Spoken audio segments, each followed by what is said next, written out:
Every day, women and girls are molested and raped, a menace that has eaten deep into the fabric of the society. Pain, grief, anguish, anger, regrets are just some of the emotions that trail the incidents of rape. A few minutes of pleasure for the rapist, but a lifetime of pain for the victims and their families. Why does this keep happening? I've known her since the beginning, since scraped knees and sunburned shoulders, since the days when the world was wide and ours to conquer. She was a girl then, my companion in every adventure, and now she's a woman, a figure of strength and beauty that stops breath and turns heads. To others, she's a marvel, adored for her wild spirit, her untamed grace. To me, she's a mystery wrapped in familiarity, a friend whose laughter I've memorized but whose silences I've never fully understood. There's a sadness in her, a quiet aloofness that clings to her like morning mist, softening her edges but never quite lifting. I've seen it since we were small, though I didn't know what it meant.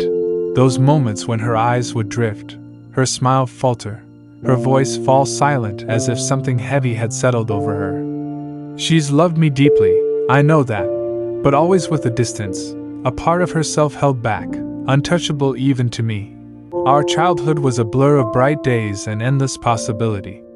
We'd race through the woods behind our houses, the crunch of leaves underfoot a rhythm to our games. She was always ahead, her hair streaming behind her like a banner, her voice calling me to catch up. "Come on, Igio!" She'd shout, scaling a tree with the ease of a cat, her grin wide and fearless. I'd follow, heart pounding, awed by her daring.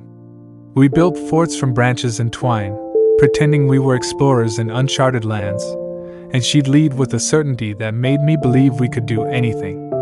But there were times, small, fleeting times, when the light in her dimmed. I remember a day by the creek, the water glinting gold in the sun. We'd built a raft, a rickety thing that sank within minutes, dunking us both. I laughed, splashing her, expecting her to join in, but she climbed out silently, her face shadowed, her hands twisting together. "What's wrong?" I asked, still dripping. She shook her head, forced a smile, and said, "Nothing. Let's go." I let it drop, trusting her brightness would return. It always did, but those shadows lingered in my memory, faint warnings I didn't heed.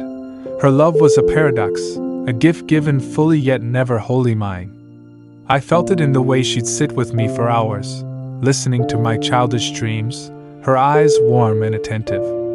Once, when I fell from a tree and twisted my ankle, she carried me home. Her arms steady despite her slight frame, her voice soothing as she promised I'd be fine. But when I tried to thank her, to pull her into a hug, she'd step back, her smile softening the rebuff. "It's nothing," she'd say, turning away. Her anger, too, was fierce but fleeting. I saw it when a bully at school tore up my drawing, his laughter sharp and mean. She stepped between us, her voice a whip as she told him off, her eyes blazing with a fire that silenced him. I cheered inside, proud of her strength, but when it was over, she brushed past me, her shoulders hunched, her face closed off. I wanted to ask why she pulled away so fast, why she wouldn't let me in, but the words stuck, and she was gone before I could try. As we grew, her beauty deepened, a quiet radiance that drew eyes wherever she went. She became a woman of strength, physical, yes, but more than that, a resilience that seemed to hold her upright no matter what came. Men noticed. They flocked to her, enchanted by her wild nature, her unaffected air that made her seem both within reach and impossibly distant. They saw a prize, a challenge, a flame to warm their hands by, not knowing she never let them close enough to feel her heat. There was one, a poet with soft words and softer eyes, who followed her like a shadow. He'd recite verses about her beauty, his voice trembling with devotion, and she'd listen, her head tilted, a faint smile on her lips. "That's lovely," she'd say, handing back his pages, and he'd flush, thinking he'd won her, only to storm off later, calling her heartless when she didn't return his love. Another, a merchant with bold confidence, showered her with trinkets, bracelets, flowers, promises of wealth. She'd thank him, her fingers brushing the gifts. But when he pressed for more, she'd shake her head, her voice gentle but firm. I can't. He left, spitting words like tease, blind to the tension in her hands. The way her eyes darkened as he walked away. Then there was the wanderer, a man with rough hands and a restless soul, who saw her wildness as a mirror to his own. He'd sit with her under the stars, swapping stories of far-off places, and she'd laugh, her face alive for a moment. I thought maybe he'd reach her, but when he tried to pull her close, she stiffened, her breath catching, and slipped from his grasp.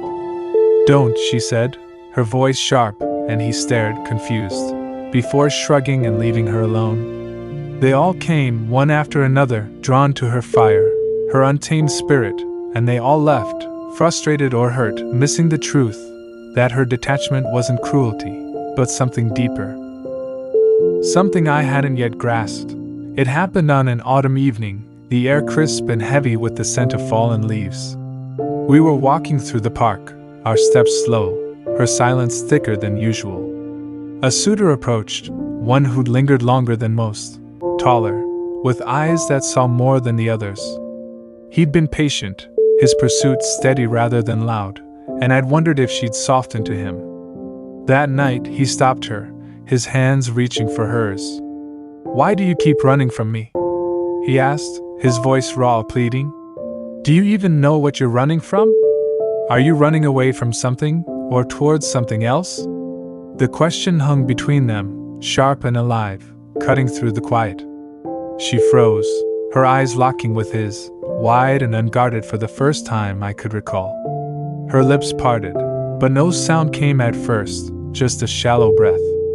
Then, so softly it barely reached me, she said, I honestly don't know. Her hands clenched, her nails digging into her palms, and I saw the tremble in her shoulders, the crack in her composure. He waited, hope flickering in his face.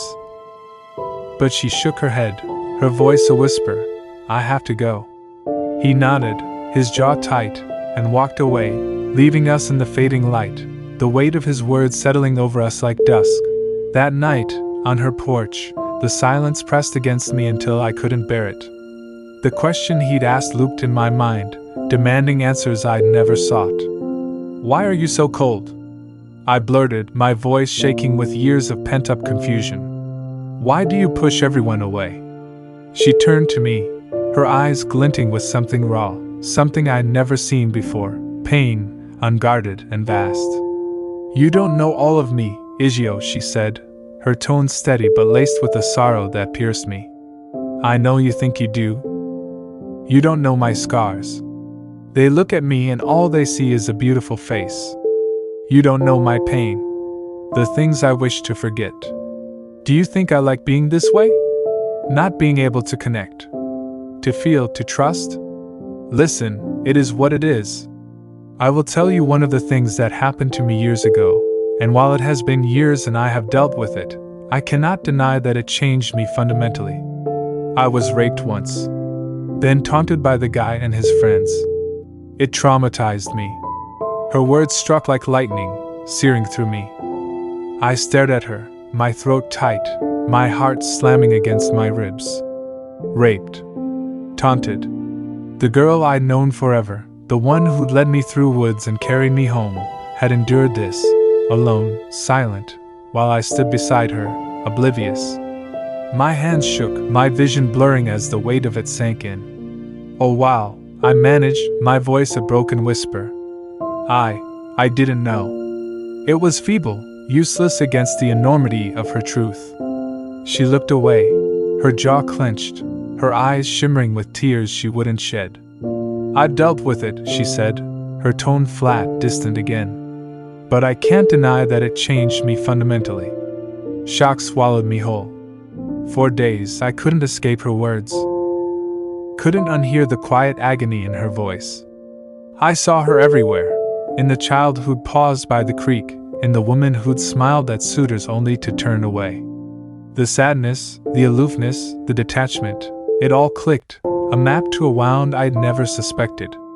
I remembered her flinch when a man brushed past her too quickly, her stillness when voices rose too loud, and hated myself for not seeing, for not asking sooner. Anger burned in me, too, at the faceless men who'd hurt her, at the world that let it happen. I wanted to hold her, to tell her she wasn't alone, but she'd already pulled back, her walls rebuilt. So I stayed near, watching her move through life, still strong, still beautiful, still wild, and felt a quiet, aching pride for the strength it took to keep standing, to keep being her, despite it all. I was young, she sighed, her voice heavy with the weight of years. Barely 20, still naive enough to think the world was kind. It was a hot, horrible day, the kind that smothered you, relentless and unforgiving. The sun blazed overhead, a tyrant in the sky, its rays hammering down on the asphalt until heat shimmered in waves. Traffic clogged the streets, cars inching along, horns blaring, drivers shouting curses into the thick, gasoline-scented air. She stood on the curb, arms laden with bags, their plastic handles digging into her palms. Groceries, books, it didn't matter. The weight was unbearable, pulling her shoulders down, making her muscles scream. She'd been waiting there for a bus, a taxi, anything to take her home, but nothing came. 2 hours she stood, sweat soaking through her sundress, dripping down her temples, her back, pooling at the base of her spine. Her feet throbbed in her worn sandals, her throat was parched, and despair gnawed at her. No taxis stopped. No buses appeared. She was invisible, just another girl swallowed by the city's chaos. Finally, she couldn't take it anymore. She started walking, dragging herself from street to street, searching for deliverance. The bags banged against her legs, her arms trembling with every step. The heat pressed harder, a physical force, and she felt small, fragile, lost. All she wanted was home, the cool quiet of her room, the softness of her bed, the chance to wash away the day's misery. She was so tired, so sore, her body begging for rest. And then, like a gift from the heavens, she heard her name. Sarah. It cut through the noise, sharp and familiar. She turned, and there he was, Mr. Thompson, her neighbor, leaning out his car window, waving her down. "Need a ride?" he shouted, his voice a lifeline. She could have cried. "Yes, please," she called back, stumbling toward him, relief flooding her chest. He honked again, a cheerful beep, and grinned that warm, crinkly-eyed grin she knew so well. "Hop in, kiddo. I'm headed home anyway." She practically fell into the car, dumping her bags in the trunk with his help. The passenger seat was an oasis, soft, cool, the air conditioning humming gently against her skin. She sank back, her body sagging with gratitude. "Thank you," she breathed, her voice thick with emotion. "I thought I'd be stuck out there forever." He chuckled, patting her arm. "No trouble at all. You looked like you needed saving." She laughed, a shaky sound, and nodded. Soaked in sweat, her dress clinging to her like a second skin, she felt disgusting, but safe. Mr. Thompson was a familiar face, a constant in her life. He'd fixed her bike once, waved at her from his porch, swapped small talk over the fence. He was her neighbor, someone she trusted. A savior, she thought, letting her eyes drift shut as the car pulled away. "Let's get you home," he said, and she believed him. The ride was a bomb at first. The city blurred past, muted by the glass, and the cool air eased the ache in her lungs. She felt human again, rescued from the brink. "Rough day?" he asked, his tone light. "The worst," she replied, managing a small smile. He nodded, his hands steady on the wheel. Or so she thought. Looking back, she'd remember how his knuckles whitened, how his grip tightened just a little too much. But in that moment, she saw only kindness, only the man who'd pulled her from the heat. She let herself relax, her guard slipping away with every mile. Then he cleared his throat, breaking the silence. "Actually, I need to make a quick stop first. Left my house keys at a friend's place. Won't take long." Her stomach twisted, a faint flicker of unease, but she smothered it. He was doing her a favor. How could she complain? "Okay," she said softly, forcing the word out. He turned down a street she didn't know, the houses growing shabby, peeling paint, sagging roofs, lawns choked with weeds. The flicker grew into a knot, but she told herself it was nothing. He was her neighbor. She trusted him. What could go wrong? They pulled up to a squat house, its windows dark, its mailbox crooked. He parked and turned to her, his smile still in place. Come on in. It's too hot to wait out here. She glanced at the house, then back at him, hesitating. I can stay in the car, she said, her voice small. He shook his head, insistent. No way. How rude would that be, leaving you in the sun after the day you've had? Come say hello. We won't be long, I promise. His tone was firm, edged with something she couldn't name. She didn't want to seem ungrateful, didn't want to offend the man who'd saved her. Reluctantly, she followed him, her sandals scuffing the cracked walkway, her bags left behind in the trunk. He knocked, and the door creaked open. A man stood there, tall, broad, with a scruffy beard and eyes that pinned her in place. Hey, Dave, Mr. Thompson said, stepping inside. This is Sarah, my neighbor. Needed a ride. Dave's lips curled into a grin, slow and deliberate, his gaze sliding over her like oil. Well, hello, Sarah, he drawled, his voice low. Come in. Make yourself at home. Her skin prickled. But Mr. Thompson was already inside, gesturing for her to follow. Don't be shy, he called. She stepped over the threshold, and the door clicked shut behind her, a soft, final sound that echoed in her chest. Inside, the house was dim, the air heavy with stale beer and cigarette smoke. Dave pointed to a worn couch, its cushions sagging. Sit, he said, and she perched on the edge, her hands clasped tight in her lap. Mr. Thompson vanished into another room, leaving her alone with Dave. He sat across from her, leaning forward, his eyes locked on hers. So, you're Johnson's neighbor? He asked. Yeah, she replied, her throat dry. His grin widened, showing yellow teeth. Lucky him. Pretty thing like you right next door. Her cheeks burned, and she looked away, her pulse quickening. Where was Mr. Thompson? Why was this taking so long? He reappeared at last, holding 3 beers. Thought we could have a drink before we go, he said, handing her one. She shook her head, panic fluttering in her chest. I don't drink, she lied. He raised an eyebrow, his smile thinning. Come on, just one. You've earned it after today. His voice was coaxing, but there was steel beneath it. She took the bottle, her fingers trembling, the glass cold against her skin. Something was wrong, terribly wrong. She could feel it in the air, in the way Dave watched her, in the hardness creeping into Mr. Thompson's eyes. I need to get home, she said, standing abruptly, her voice barely a whisper. Mr. Thompson's face shifted, the warmth draining away. What's the rush? We're just getting started. He stepped closer, too close, his bulk filling the space. Sit down, Sarah. Relax. She backed away, but Dave was there, his hands clamping onto her shoulders. Yeah, stay a while, he murmured, his breath hot and sour on her neck. Her heart slammed against her ribs. She twisted free, lunging for the door, but Mr. Thompson moved faster. He slammed it shut, his hand flat against the wood, his eyes cold and unyielding. You're not going anywhere, he said, his voice ablaze. She froze, trapped between them, her breath coming in shallow gasps.